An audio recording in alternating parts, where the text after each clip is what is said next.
بسم الله الرحمن الرحيم.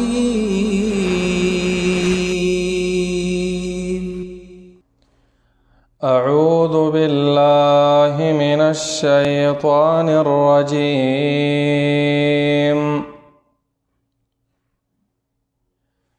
ما كان للمشركين أن يعمروا مساجد الله شاهدين على أنفسهم بالكفر، أولئك حبطت أعمالهم وفي النار هم خالدون. إنما يعمر مساجد الله من آمن بالله واليوم الآخر وأقام الصلاة وآتى الزكاة ولم يخش إلا الله، فعسى أولئك أن يكونوا من المهتدين. سورة التوبة لسم سپارہ آیات نمبر واللسم دے.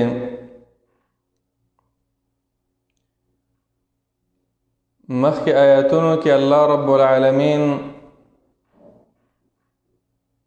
اعلانو کو چې د مکې د مشرکانو سره نور قتالو کوي، جنگو کوي، جهاد فی سبیل الله کوي. وجه اصل کې داوا چې دوی عهد کړو د نبی علیه السلام سره چې مونږ به تاسو سره جنگ نکو، په تاسو به حمله نکو. نو دوی خپل عهد مات کو، خپل لوز مات کو. نو الله رب العالمین سلور میاشتې ټیم ورکو چې په دې کې یا اسلام راوړئ او یا جنگ ته تیار شئ. په دې آیات کې یو وجه بیانوي چې ولې د کافرو سره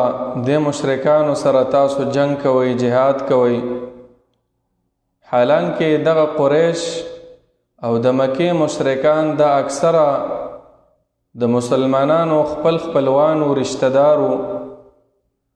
نو اسلام خو د خپلولۍ پاللو باندې ډیر زور ورکوي چې خپلوانو سره خپلولي کوي، راشه درشه کوي. نو بیا د دوی په خلاف باندې دا جنگ، قتال، جهاد ولې روا دی؟ نو الله رب العالمین په دې آیات کې جواب د دغه شبهې، د دغه سوال چې د انسانانو ذهن ته راځي، د هغې جواب په داسې طریقه کوي چې د مشرکانو ټول اعمال برباد دي. شرک دا د انسان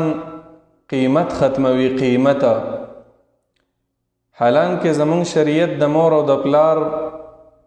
خبره منل، فرمانبرداری کول، خپل خپلوانو سره ښه سلوک کول، په دې ډیر زور ورکړی دی. وقضى ربك الا تعبدوا الا اياه. الله رب العالمین دا فیصله کړې ده چې تاسو به صرف او صرف د رب العالمین بندگی کوئ. وبالوالدین احسانا، او د مور او پلار سره به نیکیانې کوئ، د مور او پلار فرمانبرداري به کوئ. الله یې د ځان سره ذکر کوي، مور او پلار، لکه څنګه چې د الله بندگی پرز د داسې د مور او پلار سره احسان، ذوی القربا، خپلو خپلوانو سره. خو چې کله مشرک شو او کافر شو او د اسلام په خلاف باندې بیا ودرېدو، نو بیا یې هغه کرامت او عزت هغه بیا نه پاتې کیږي. نو دلته الله وایي چې دوی په خپله دا ګواهي کوي چې موږ کافران یو، مشرکان یو. نو د شرک نه وروسته د دوی ټول اعمال برباد شو. فرمای رب العالمین ما کان للمشرکین ندی جائز د مشرکانو د پار ان دا خبر یعمرو مساجد الله چې آباد کړي جماعتونه د الله تعالی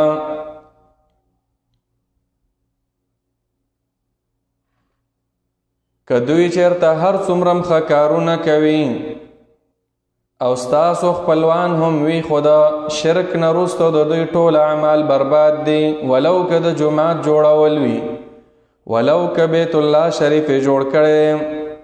په هغې کې مالونه لګولي رب العالمین فرمایي چې د شرک نه وروسته د دوی اعمال برباد دي یعنی چې څومره نیک اعمال کې او شرک دی وکړو اعمال دی برباد شو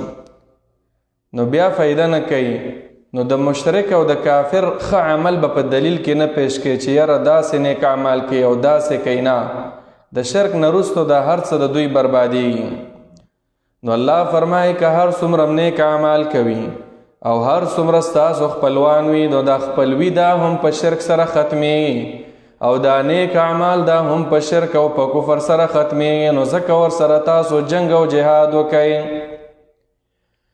ما کان للمشرکین ندی جائز د دې مشرکانو د پاره معنا ناروا دي د دې مشرکانو د پاره نه قبلېږي د دې مشرکانو نه ان دا خبر یعمرو چې آباد کړي دوی مساجد الله جماعتونه د الله تعالی د جماعت آبادول دو قسم دي جماعت ته راتګ منځ کول عبادت کول په جماعت کې د الله د کتاب د پیغمبر د احادیثو درسونه کول مدرسه جوړول په جماعت کې او دویم قسم د جماعت د سټرکچر د آبادی ده دیوال جوړول جماعت کې فرشونه اچول نور چې د جماعت څه ضروریات وي نو مشرک سړی هغه د پاره الله پاک فرمایي چې هغه د پاره نه دی جایز د دې نه جایز کېدو دو مطلب دي یو مطلب دا دی چې بالکل پرېږدی یم چې جماعت جوړ کړي دویم دا که جماعت یې جوړ کو الله یې ترې قبلوي نه موږ مسلمانانو ته په ما کان للمشرکین کې درس دا دی چې جماعتونه خپله د ایمان والا تاسو چې تاسو یې جوړ کړئ کافرو نه پیسې مه غواړئ او کافرو ته مه په تمه کېږئ چې هغوی ستاسو جماعتونه جوړ کړي ځکه دا نجس دي پلید دي وروستو آیتونو کې به الله بیان کړي نو الله فرمایي ما کان للمشرکین نه دی جایز روا نه دی د دې مشرکانو لپاره نه قبلېږي د دې مشرکانو نه ان دا خبر یعمرو چې آباد کړي دوی ودان کړي دوی مساجد الله جماعتونه د الله تعالی شاهدین علی انفسهم بالکفر حال دا چې دوی شاهدان دی گواهی کوي اقرار کوونکي په خپلو ځانونو باندې بالکفر په کفر سره په خپل ځان باندې په خپله گواهی کوي چې زه مشرک یم د آیات په تفسیر کې ذکر دی د مفسرینو نه لکه امام سدی رحمه الله او داسې نور اهل علم هغوی ذکر کړي دي چې کله ته د یهودي نه تپوس وکړې چې ته څه شی هغه وایي زه یهودي یم واذا سألت النصراني فیقول نصراني چې نصرانی او عیسوي نه تپوس وکړي هغه وایي زه نصراني یم ښه په فخر دا وایي که د مشرک نه تپوس وکړي هغه وایي زه مشرک یم زه هندو یم د بوتانو عبادت کې بود مذهب یم سیک یم نو معنام دا د په خپله خوله باندې دا اقرار کوي چې مونږه مشرکان یو نو دوی په خپله په ځان باندې گواهی کوي او دویم گواهی اقرار بالحال ده که په خوله نه م وایي په خوله که څومره م وایي چې زه مسلمان یم خو چې سجده بت ته کوي عبادت د غیر الله کوي دا په خپله مشرک دی نو رب کائنات فرمایي شاهدین حال دا دی چې دوی گواهی کوي شاهدان دی اقرار کوي اقرار کوونکي شاهدي کوونکي گواهی کوونکي علی انفسهم په خپلو ځانونو باندې بالکفر په کفر سره نو نتیجه دا شو اولئک دغه کسان تا ته ویم ای اوریدونکي د قرآن ای مخاطبه اولائی دغه کسان که صیغه د خطاب ده تا ته ویم اولئکم تاسو ته ویم اولئکی اولئکن اولائی دغه کسان که تا ته ویم ای اوریدونکیا حبطت اعمالهم برباد شوی دی عملونه د دوی برباد دی عملونه د دوی ځکه ایمان په دې خلکو کې نشته دی چې کله ایمان نشته نو که هر څومره نیک اعمال کړي وي دا برباد دي شرک سره د انسان اعمال بربادیږي سورة الزمر کې الله رب العالمین فرمایي ولقد اوحي اليك والى الذين من قبلك اے پیغمبر تا تم دا وحی شوی دا او تا نه مخکې ټولو پیغمبرانو ته د څه شي وحی شوی دا لئن اشرکت لیحبطن عملک که تا شرک وکړې پیغمبره سره د دې نه چې په ټولو انسانانو کې بهترین او محبوب انسان رب العالمین ته خو شرک داسې یو قبیحه ګناه ده داسې یوه ګنده داسې یوه پلیته ګناه ده رب کائنات فرمای که تا چرته شرک وکړو ای پیغمبره لیحبطن عملک خامخا برباد بشي ستا عمل خطاب پیغمبر ته مراد تینا ټول امتیان هم دي که ای امتیانو د دې پیغمبر که تاسو شرکونه وکړه عمل بربادېږي دلته الله وویله کنه اولئک حبطت اعمالهم که په شرک په حالت کې سړی مړ شو ور څومره نیک اعمال کړي ذره برابر د آخرت ثواب ورته نه میلاویږي وفي النار او په اور کې به وي هم خالدون دوی همیشه دپاره به دوی په اور کې وي نو آیات دلیل شو په دې باندې که مشرکان هر څومره ښه کارونه کوي که د چا ذهن ته دا راځي چې دا مشرکان خو ډېر ښه خلک دي لارې جوړوي کوڅې جوړوي جوماتونه جوړوي نو دوی سره الله تعالی ولې دا جهاد روا کوم جواب هم دا دی چې شرک سره د دوی ټول اعمال هغه بربادېږي نو ځکه دا روا شو چې رب العالمین فرمایي تاسو ورسره جنگ وکئ جهاد ورسره وکئ انما يعمر مساجد الله من آمن بالله واليوم الآخر په دې اتلسم آیات د سورې توبه کې وس الله رب العالمین د جماعت جوړون کی صفات بیانوي جماعت به څوک جوړي جماعت به هغه څوک جوړي چې ایمان پکې وي په الله باندې ایمان راوړی وي په ورځ د قیامت ملائکه په تقدیر په رسولانو په کتابونو په دې ایمان وي نو داسې خلک د جماعتونو جوړ کړي نو چې د ایمان په حالت کې د جماعت جوړ کو نو بیا د نه قبلېږي د آیات دوه مطلب دی یو مطلب دا دی که د ایمان په حالت کې د جماعت جوړ کو دا الله ته قبول دی او دویم د الله د طرفه گواهی چې ایمان والا جماعتونه جوړي څه مطلب هغه سړی چې د آخرت ګټې په ذهن کې لري نو داسې خلکو ته الله توفیق ورکوي چې په جماعت کې خپله پیسه ولګوي او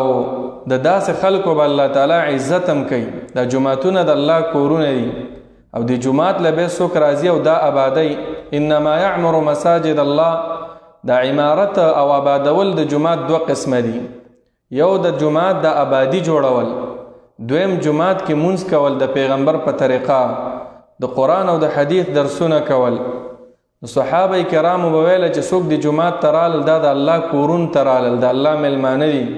نو الله به ډېر عزت وله ورکوي مسند د عبدالرزاق کې روایت دی د عمرو بن میمون هغه ویله ادرکت اصحاب النبي صلی الله علیه وسلم ما د نبی علیه الصلاة والسلام ملګري صحابه کرام هغوی راګیر کړي و ملاقات مې ورسره کړی چې هغوی به ویله ان المساجد بیوت الله جماعتونه د الله کورونه دي وانه حق علی الله ان یکرم من زاره د الله کور ته چې راشي څوک میلمه الله رب العالمین به ضرور ولا عزت ورکوي مونږ او تاسو کور ته چې څوک راشي عزت ورکوو بیا داسې عزتمند ذاته هغه به څومره عزت انسان ته ورکوي نو که سړی عزت غواړي جماعت سره تعلق جوړ کړه د دنیا او د آخرت ګټه په دې کې ده نو الله فرمایي انما يعمر مساجد الله یقینا آبادوي په عبادت سره یا بلډینګ د جماعت آبادوي په ناستې په ولاړې سره، په منځونو سره، په رکوع او په سجدې سره. مساجد الله، جمعتونه د الله رب العالمین. څوک آبادوي؟ من هغه څوک آمنه چې ایمان راوړی وي. صفات الله بیانوي. اول صفت ایمان راوړی وي، صحیح ایمان بالله په الله تعالی باندې، والیوم الاخر او په ورځ وروستنۍ د قیامت په هغې باندې ایمان لري. نو د چا چې ایمان په الله باندې په ورځ د قیامت باندې یقیني او قوي وي، نو دغه انسان ته توفیق ملاویږي چې جماعت آباد کی. ظاهرا په آبادۍ کې هم حصه واخلي او باطنا هغه صحیح آبادي، حقیقي آبادي چې منځونه او اودسونه په پیغمبر په طریقه په جماعتونو کې وکړي. نو رب کائنات فرمایي ورسره واقام الصلاة او پابندي کوي د منځونو،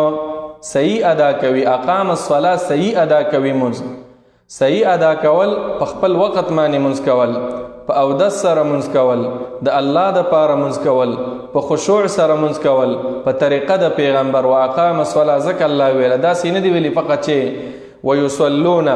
چې بس منځونه کوي. الله وی واقام الصلاة، پابندي کوي، صحیح آبادوي. صحیح آبادوي د جماعتونه په منځونو سره او صحیح پابندي کوي د منځ. وآت الزکاة او ورکوي زکاتونه، چې زکات ور باندې فرض وي نو لیت لعل نه کوي، چون چې را پکې نه کوي، فورا د الله رب العالمین حق هغه ادا کوي. زکات به نه ایساروئ. چې کله در باندې زکات فرض شو، علماو راجحه فتوا هم دا ده چې در باندې فرض شو په مغه ټیم باندې زکات وباسه. بخل او کنجوسي مه کوه چې یوه میاشت وروسته، کال پس، 2 کاله شیطان درته بیا وسوسې در اچوي. او دا د زکات پیسې چې د پیسو سره یو ځای شوي، د خپلې پیسې د بربادي. تاسو تجربه وکړئ، د اکثره د مالدار خلک، کاروبارین خلک، اچانک یو امتحان پر راشي، کروڑونه په یو ځای کې غرق شي، په لکونو ریالونه ډوب شي، په زرګونو ډوب شي. دا ولی د زکات پیسې د دې روپو سره پرتې وي، نو دای به خوري. او صحیح حدیث مسند احمد کې دی، نبی علیہ السلام فرمایي ما خالطت الزکات مالا الا اهلكته. دا د زکات پیسې چې د دې صحیح پیسو سره میلاو شي، دی خوري لکه یو ګنده میوه، یو ګنده پروټ، یو سخا پروټ، هغه چې د صحیح پروټو سره میلاو شي هغه نورم ګنده کیږي. دا پیغمبر داسې ویلي. نو زکات چې در باندې فرض کېدو، فورا زکات وباسه. او داسې مه کوه چې 100 روپۍ او 200 روپۍ نه، یو سړي له یو غریب له پوره زکات ورکړه چې د هغې پې ګزاره وشي. نو الله فرمایي وآت الزکات او زکات ورکوي. ولم یخش الا الله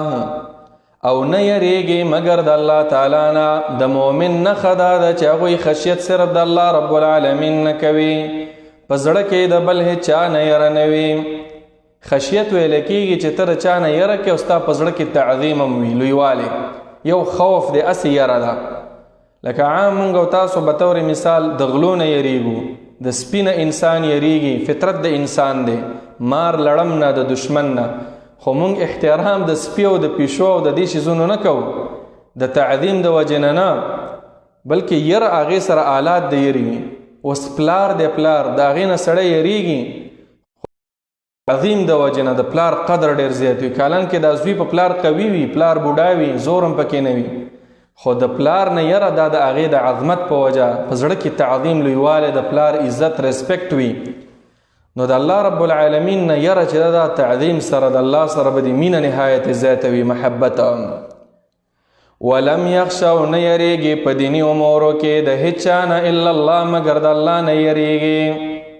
صفات د جماعت جوړونکي دا شو ایمان به په الله تعالی وي. د ایمان کې اشاره ده چې ګوره ریا دپاره به جومات نه جوړی، ریا دپاره به جومات ته نه راځي. صحیح ایمانداري د مونځ پابندي به کې، زکات به ورکې، یره به صرف د رب العالمین نه په زړه کې ساتي. نو رب العالمین فرمایي فعسا اولئک، نو امید دی اولئک چې دا کسان تا ته ویم ای اورېدونکي د قرآن، ان یکونو چې وي به دوی من المهتدین د سمه لار موندونکو نه، د هدایت والاونه. دا د هدایت والا دی. بیا عسا چې په قرآن کې راشي مراد تینه یقین دی، یقینا دا خلک د هدایت والا دی، په سمه لار باندې دوی روان دي. نو جماعت جوړولو کې عزیزانو برخه اخیستل پکار دی. نبی علیہ السلام فرمایي من بنا لله مسجدا ولو کچا د الله د پر یو جماعت جوړ کو اگر که آغا د یو مرغی د پنجری عمرو بن الله له بیتا فی الجنه الله بر لو مغشان کور په جنت کې جوړ کی. د حدیث کی اشاره د دې خبره ته چې په جنت کې ستا د پاره کور لازمیږي کده الله د پاره د کور جوړ کو د الله کور دی جوړ کو. او دویم د الله د کور آبادول دادی جمعات ته پابندۍ سره ځه. د ښځو کار مه کوه چې په کور کې مونځ کې نه نارینه باندې مونځ فرض دی او دا مسله واورئ مونځ ور باندې فرض دی خو په جمعات کې ور باندې فرض دی. په کور کې که نارینه مونځ کوي دا ګناه کبیره کوي. نبی علیہ السلام داسې فرمایي لا صلاة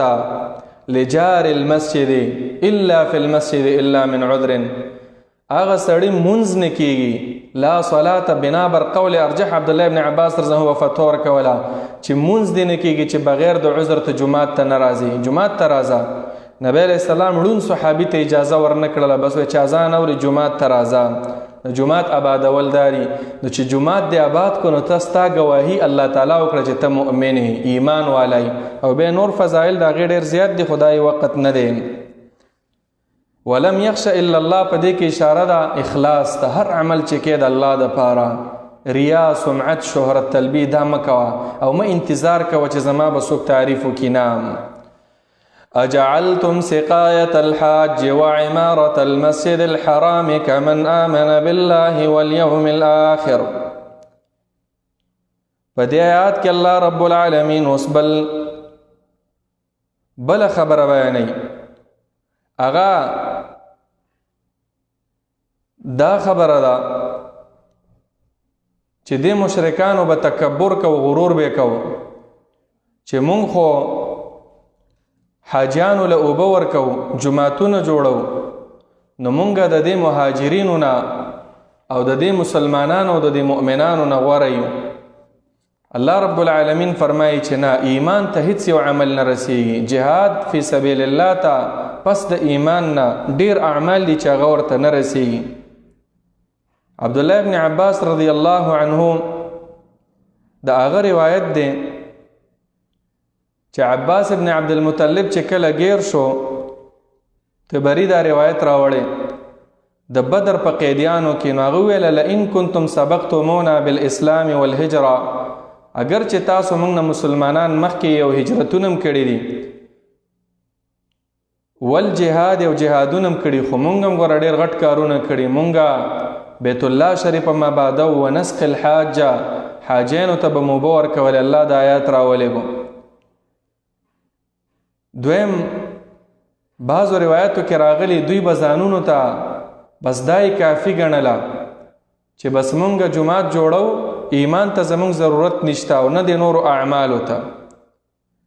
او بعضو روایتو کې داسې هم راغلی چې صحابه کرامو کې بعضې خلکو ویله چې سړی صرف حاجیانو له اوبه ورکوي. دا روایت مصنف عبدالرزاق شته. یو کس ویله چې ما ابالي الله اعمل عملا بعد الاسلام الا ان اسقي الحاجه زه به صرف حاجیانو ته اوبه ورکوم. بل وویله زه به صرف بیت الله شریف خدمت کوم. بل به وویله نو بل ورته ویله چې جهاد ته غوره دی. نو په دې کې عمر بن الخطاب رضی الله عنه چې اسې بې علمه بحثونه مه کوئ نبی علیه السلام به راشي هغه نه به تپوس وکړه. الله دا آیات راولېږو. د آیات مختصرا مطلب دا دی چې په خپلو اعمالو به غرور نه کې تکبر به نه کې. جماعت دې جوړ کو هر څه دې وکړل دا به نه کې. دویم مقصد دا دی چې ایمان او جهاد فی سبیل الله دا ډېر غټ عملونه دي. دې ته ډېر اعمال په نیکو اعمالو کې نه رسیږي اگر چې د هر یو نیک عمل خپله درجه شته دی. نو رب کائنات فرمائی اجعلتم سقایت الحاج آیا گنئی تاسو اوبو ورکول حاجانو تا یا گرزولی دی تاسو اوبو ورکول سکول دو اوبو پا حاجانو باندی وعمارت المسجد الحرام وبادول د مسجد حرام د بیت الله شریفا تاسو گنئی او تاسو گرزوی کمن پشانت د ایمان د هغه چا ک ایمان من پشانت د ایمان د هغه چا آمن چې ایمان راوړې بالله په الله تعالی والیوم الاخر او پورز رستونه باندې وجاهد فی سبیل الله او جهاد کړي په لار د الله تعالی کې صحیح جهاد د پاره د ترقی د دین لتكون کلمت الله هي العلیا د الله د دین د بلندۍ د پاره د توحید د جنډې د اوچتوالي د پاره د شرک د عقیدو د ختمولو د پاره دا برابر وای الله وای لا یستوون عند الله هچری ندی برابر عند الله د الله په وړاندې داسې ای بی ایمان سړی د مؤمن سره برابر نه دی غیر مجاهد د مجاهد سره برابر نه ایمان او مجاهد دا ډیر غوره اعمال دي د څه شي نه د بی ایمانی نه الله دې کې فضیلت بیان کو لا یستوون والله الله تعالی لا يهدي القوم الظالمين لا يهدي هدایت نکوي ثواب نور کوي القوم الظالمين قوم ظالمانو تا قوم مشرکانو تا یا لا يهدي معنا دا نه قبلوي هیڅ عمل د مشرکانو نه د آیات مطلب هم دا دی چې څومره غرور او تکبر کې او پتا کې شرکو نو هیڅ چیرې رب العالمین دتا نه د عمل نه قبلی د تکبر په وجه ستا عمل بربادي او د شرک په وجه ستا د اعمال دا بربادي لا یستوون الذين آمنوا وهاجروا وجاهدوا في سبيل الله بأموالهم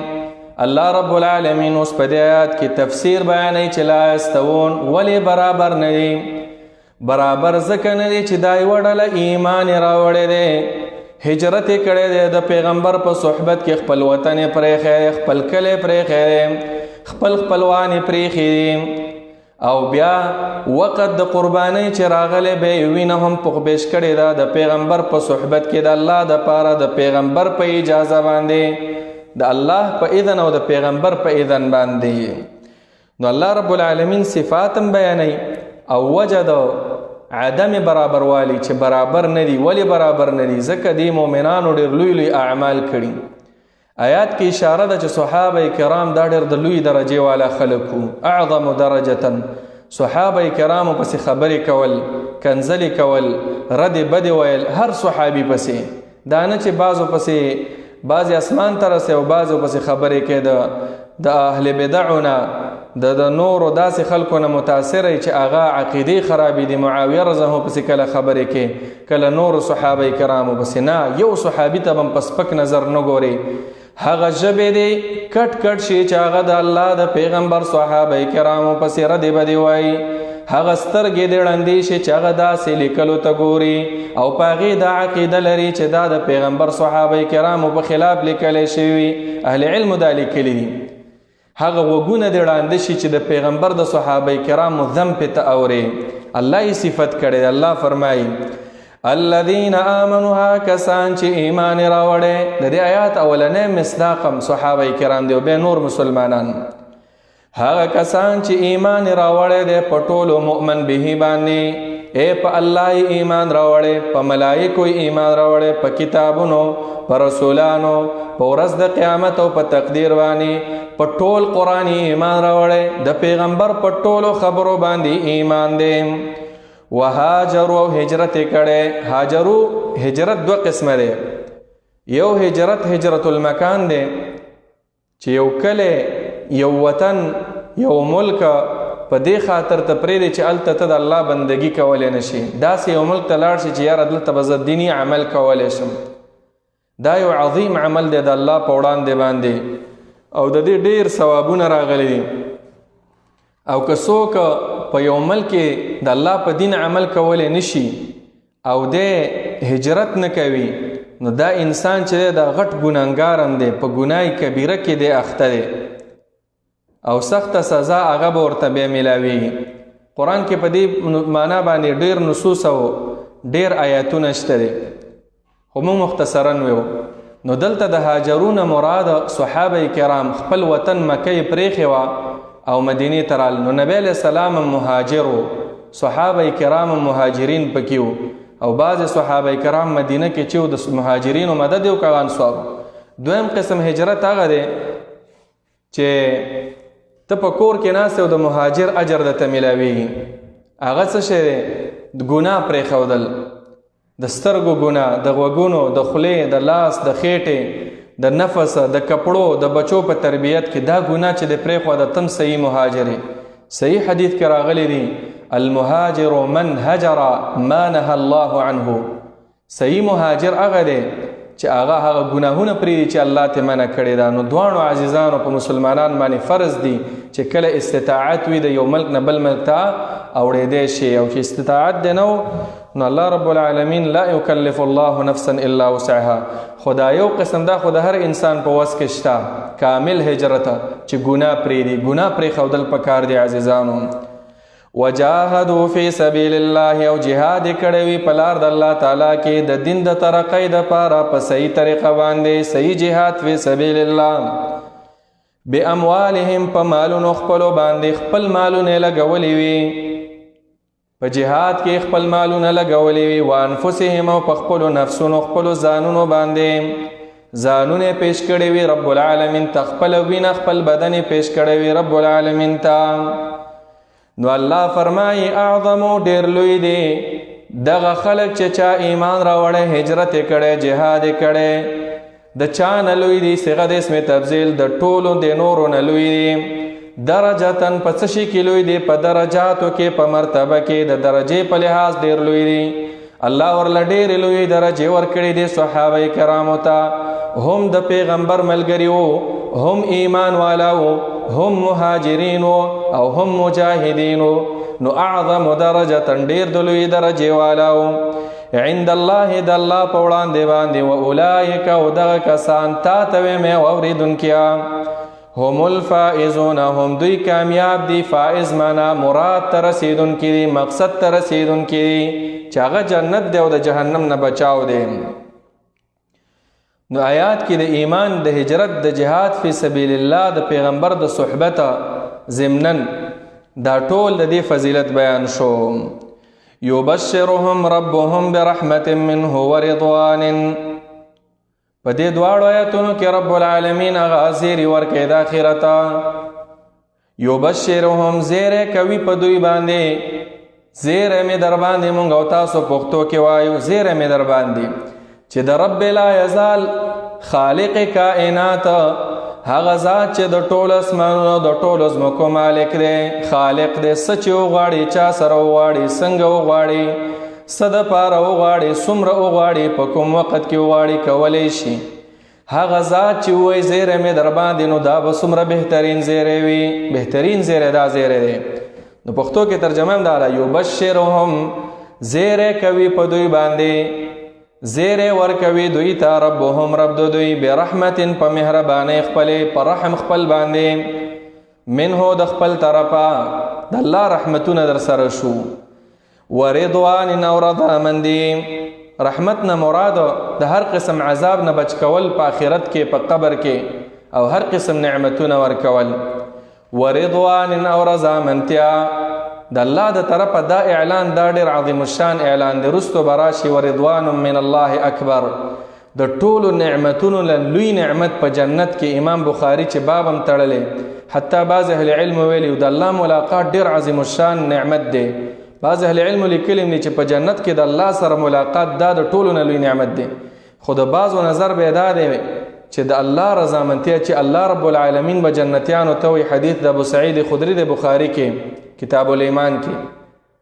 چې جنتیانو هل رضیتم، تاسو خوشحاله شوي؟ اذا دخل اهل الجنه الجنه، الله به ورته وي چې تاسو خوشحاله شئ. جنتیان به وي وما لنا لا نرضى وقد اعطيتنا ما لم تعط احدا غيرنا. الله ته هم له هر سره کړه، ولې به نه راضي کیږو؟ الله ورته وي الا اعطيكم بافضل مما اعطيتكم.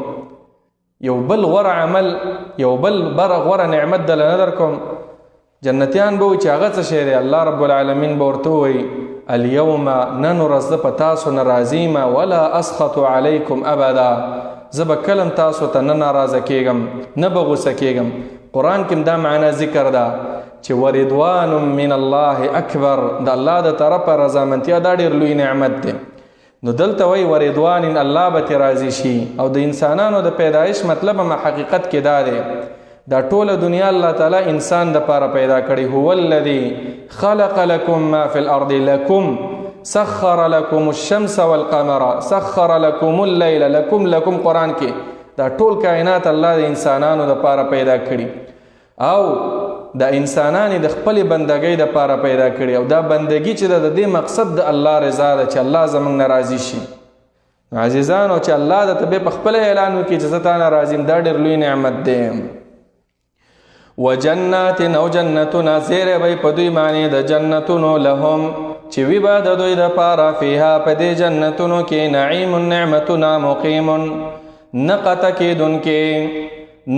کېدونکې نعمتونه به په دوی باندې سمانا یو نعمت پسې به بل نعمت راځي بل نعمت پسې به بل نعمت راځي نو شپه ورځ به نعمتونه وي چې نعمتونه وي خو چې په سړي باندې بوډاوالی راځي او مرګ پې راځي نو د نعمت څه خوند رب العالمین فرمایي خالدین همیشه بوي دا جنتیان فیها په دې جنت کې ابدا تل همیشه بالکل د دوی ځواني به نه ختمي بالکل په دوی باندې به مرګ نه راځي. څومره یو لوی نعمتونه رب العالمین تیار کړي. ان الله یقینا الله تعالی عنده دا غسر د اجر عظیم اجر ډیر لوی. دا خو الله ذکر کړي بعضې نعمت نور تفصیلا چې جنت ته لاړ شي نو د الله سره به ډیر اجرونه او ډیر ثوابونه د رب العالمین سره دی. بیا یا ایها الذین آمنوا لا تتخذوا آباءکم و اخوانکم مخکې آیات کې ما کان للمشرکین ظاهر انسان په ذهن کې دا راتو چې مشرکان خو جماعتونه جوړي خاص کر بیت الله شریفه نو چې بیت الله څوک جوړي ښه کارونه څوک هغې سره ولې جهاد وکړو. الله جواب وکړو چې دا مشرکان دي شرک سره د دوی اعمال برباد دي. په دې آیات کې سوال دا دی چې دا خو خپلوان دي او شریعت خو د خپلولۍ ډېر حکم کړی مور و پلار سره رونو خویندو سره ترونو سره. زمونږ د شریعت په حقوق العباد کې اولنی حق دا دی چې مور و پلار خپلوانو سره ښه کوئ بلکې چې یو انسان د الله بندگی کوي او مور و پلار ترې نه ناراضه وي په حقه د دې انسان بندگی نه قبلیږي. لا يدخل الجنة قاطع رحم او اولنی خپلوان هغه مور و پلار دي. رضا الله رضا الرب في رضا الوالد وسخط الرب في سخط الوالد چې الله خوشالول غواړي مور و پلار خوشاله که چې الله ناراضه کول غواړي نعوذ بالله مور و پلار چې د ناراضه کړل الله د ناراضه وي. نو شریعت کې خو د خپلوانو د خپلولۍ ډېر لحاظ راغلی نو الله ولې دا حکم وکړو. لکه سوال ذهن ته دا راځي چې تاسو د مشرکانو سره جنگ وکئ حالانکه مشرکان خو خپلوانو الله وایي چې نه چې شرک یې وکړو نو خپلولي مو سبې حرامه ده خپلولي و سبې حرامه ده. هغه صورتي چې هغه تا سره کور کې یو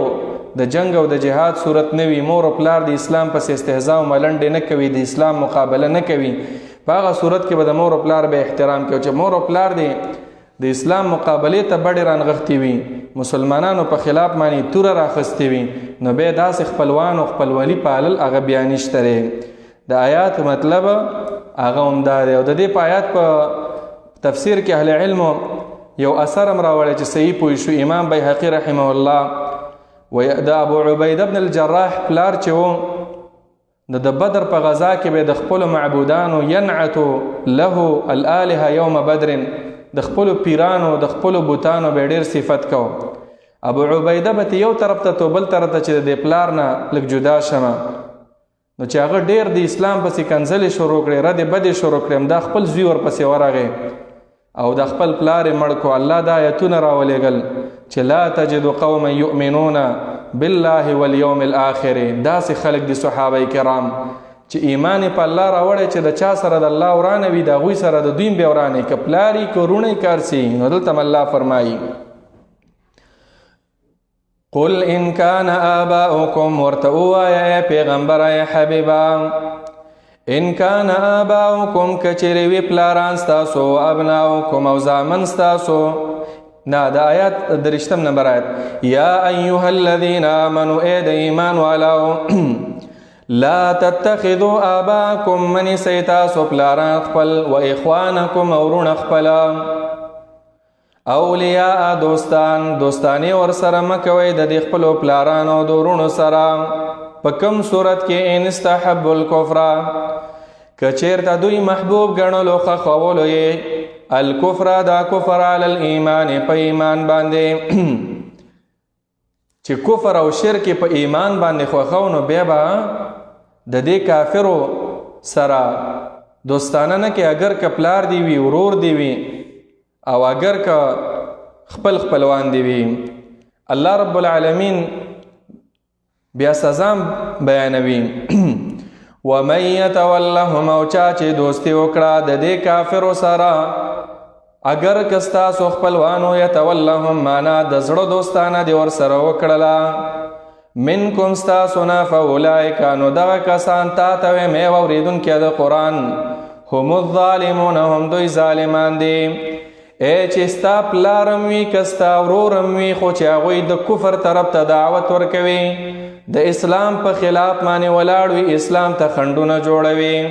نو چیرې به هم د سره دوستانه نه کې او که چا ور سره وکړه نو رب العالمین فرمایي چې دام بیا ظالم دی دام ظالم دی بیا ظالمان دي قل ان كان آباؤكم وابناؤكم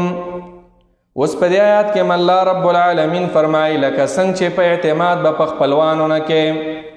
دارنګې په هر هغه شیزونو باندې چې تا د الله رب العالمین د دین ناړوي د الله د دین په مقابل کې چې هر شی وي که تجارت وي که قبیله وي که خپل خپلوان وي کورونه وي نو که دا ټول وي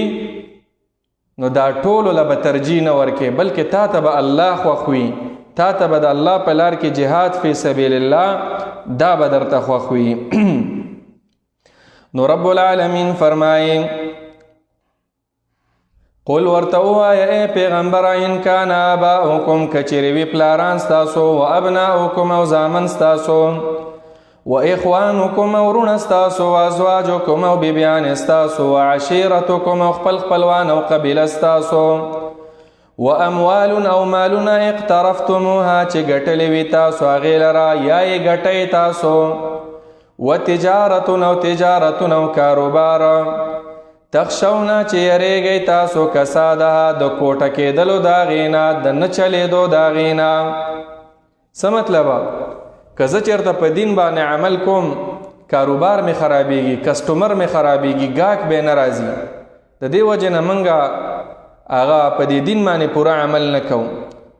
ګورې موږ او تاسو یو لنډ مثال یې دا دی موږ او تاسو چې په دکان کې ناستې اذان وشي جومات ته نه ځو څومره کمزوری ایمان یاره به که ګاهک راشي د ګاهک به هېڅ پته نه لګي نو جومات مونځ هغه معافه دکان موږ اچو د لکونو روپو سودا وي د زرګونو روپو پکې سګرټ او نسواره مو اچو یاره که سګرټ نه اچو بیا ګاهک نه راځي نو دا ټول د الله رب العالمین مخالفت دی نه دی راځي ګاهکه طالب الله په دې حلالو کې دومره طاقت واچي چې په دې حرامو کې بنوي نو په دکان کې سګرټ نسوار اچول په دې خاطر چې ګاهک دې زیات شي دا بالکل ناروا حرام کار دی ځکه دا نشهیي شیزونه دي خرڅول اخیستل ناروا دي نو الله ځکه فرمایي چې داسې تجارتونه ستاسو وخت دي چې په دین عمل کوئ نو یریږئ چې هسې نه کوټه شي راباندې تاوان شي ونه چلیږي ونه وځي ومساکنو کورونه ترضونها چې خوښوئ تاسو هغې لره په دین باندې د دې وجې نه عمل نه کوئ چې دا کور به بیا خراب شي دا کور به مران شي بیا دا وطن به بیا خراب شي نو الله فرمایي چې دا شیزونه پلاران وروڼه زامن بیبیان او قبیله او مالونه تجارتونه او دارنګي کورونه رب العالمین فرمای احب الیکم ډیر محبوب دی تاسو ته آیا ډیر محبوب دی تاسو ته ډیر خواږه دی تاسو ته د چا نه درته خواږه من الله د الله ته د الله نه او رسوله او د الله د رسولنا وجهاد او د جهاد کولونه فی سبیله پلار د الله تعالی کې د صحیح جهاد نه د الله پلار کې دا ستاسو ډیر خوښ دي نو الله وی به سوچل وکي که ستاسو د دې شیزونو سره مینه وي او د الله د دین سره د قرآن سره په قرآن باندې د عمل کولو د پیغمبر سره د جهاد سره د دې سره مینه نه وي نو سوچل وکي بیا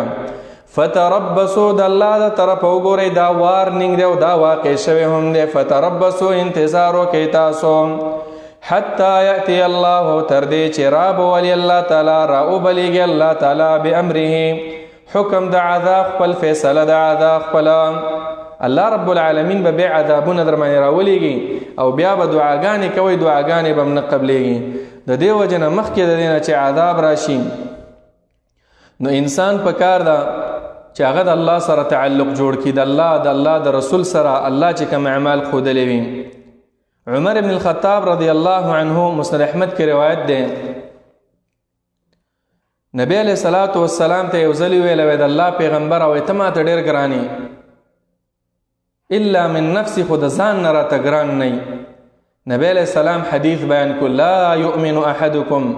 حتى اكون احب الیه من نفسه. هغه وخت پورې تاسو پوره ایمان والا جوړېدای نه شئ چې زه ورته د ځان نه، د ټولو خلکو نه، د پلار نه، د بچو نه ورته ډېر ګران نشم. نو بیا عمر بن الخطاب ویل فانت الان، اذا الله پیغمبره ته اوس ما تر خپل ځان نم ګران شوې. نو صحابه کرامو ته پیغمبر د خپل ځان نم ګرانو. پیغمبر معنا پیغمبر ذات او د پیغمبر سنت. موږ ته به څنګه پته لګي چې موږ پیغمبر سره د الله سره مینه شته که نشته؟ سلف لیکلي ګور آسان تعریف دی،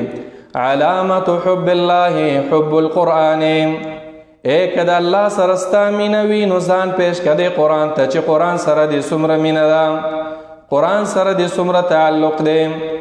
وعلامت حب القرآن حب النبي. قرآن سره د محبت علامه ده چې پیغمبر سره ستا څومره مینه ده.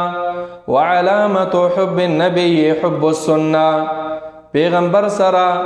د محبت علامه ده چې ستا به د پیغمبر د سنتو سره مینه وي. اوس سوچ کوئ ځان کې چې زمونږ د پیغمبر د سنتو سره څومره مینه ده. که د پیغمبر د سنت سره د مینه وه، ستا د الله سره مینه ده، ستا د قرآن سره مینه ده، ستا د پیغمبر سره مینه ده. سنت د پیغمبر دا معیار دی. دا چې دی هغه سره کرښه ده، سره کرښه ریډ کراس چې ورته وایي، نو هغه سره کرښه ده، دې سره که د مینه وه. او هسې د خولې دعوې چې یاره زما د پیغمبر سره مینه ده، جان بی قربان پیغمبر باندې، او په خپله په سنت د رسول الله عمل نه کې، نه د نکاح د پیغمبر په طریقه، نه د جنازه د پیغمبر په طریقه، نه مونځ او دس، نه سیرت، نه راشه درشه، نه خپل ولی. نو عزیزانو بیا مسلې ګوره سختې دي. پیغمبر سره مینه، الله سره مینه، دا جوړول پکار دي. حدیث کې ګوره قرآن کې ویل فتربصوا، انتظار وکړئ الله به در باندې عذابونه راولېږي. حدیث کې یو عذاب ذکر شوی دی. په مسند احمد کې دا روایت د ابو داود کې دی چې کله اذا تبایعتم بالعینه، کله چې تاسو سودی کاروبار شروع کو، معنا د الله خلاف مو کو، او د خپلو پټو او د خپلو کاروبار کې مصروف شئ. ورضیتم بالزرع وترکتم الجهاد، او د الله په لار کې صحیح جهاد هم پرېښودو، نو سلط الله علیکم ذلا، الله به تاسو ذلیله کی، الله به در باندې ذلت مسلط کی، معنا کافر به در باندې مسلط کی، او دا به در نه لرې کوي تر څو چې حتی ترجعوا الی دینکم، چې خپل دین ته پوره را واپس شوي نه وي. نو آیات کې اشاره ده چې د مسلمان به د الله سره، د الله د رسول سره، د نیکو اعمالو سره، لکه جهاد شو، منځونه شو، دې سره به نهایت زیاته مینه وي. که نه وي نو بیا به عذابونه راځي. دا وګورئ نن سبا دا بیماریانې، دا سیلابونه، دا بې برکتیانې، دا په هر کور کې لانجې، دا اختلافونه، دا بې اتفاقیانې، دا نفاق، دا بیماریانې، دا ټول عذابونه د الله تعالی دي. خو کاش چې موږ مسلمانان هغه متوجه شو. رب کائنات فرمایي والله الله تعالی لا یهدی القوم الفاسقین، توفیق نور کوي قوم فاسقانو ته، عذاب نه بچ کوي هغه قوم فاسقانا. قوم فاسقان الله رب العالمین هغه توفیق هغه نه ورکوي رب العالمین ورته چې دوی دي په صحیح لاره باندې روان شي. فاسق نه مراد هغه چې بالکل ښکاره هغه د الله رب العالمین د دین خلاف کوي، ښکاره خلاف کوي. نو داسې خلک چې دي دوی ته الله رب العالمین هغه توفیق د هدایت نه کوي. الله رب العالمین موږ او تاسو ټول د قرآن په محبت کوونکو کې راولي، او رب العالمین دې زمونږ او تاسو شوق او رغبت د پیغمبر د احادیثو او د قرآن د تلاوت د قرآن د تفسیر سره پیدا کی. آمین یا رب العالمین. وصلى الله تعالى على خير خلقه محمد وعلى آله وصحبه أجمعين. هر ورځ په دې ټیم باندې د الحمدلله یا دا یو رکو یا دو رکو داسې درس وکوم مختصر او که څوک شوق لري نو قرآن راخلی سورة التوبې ته رسېدلی یو او قرآن ته ګورئ دا 1 غنټه داسې تیریږي یا 45 منټه لکه د باد په شانې او انسان ته پکې ډېرې فایدې میلاویږي. الله رب العالمین دې موږ او تاسو ټول له توفیق راکړي، آمین یا رب العالمین. وصلى الله تعالى على خير خلقه محمد وعلى آله وصحبه أجمعين.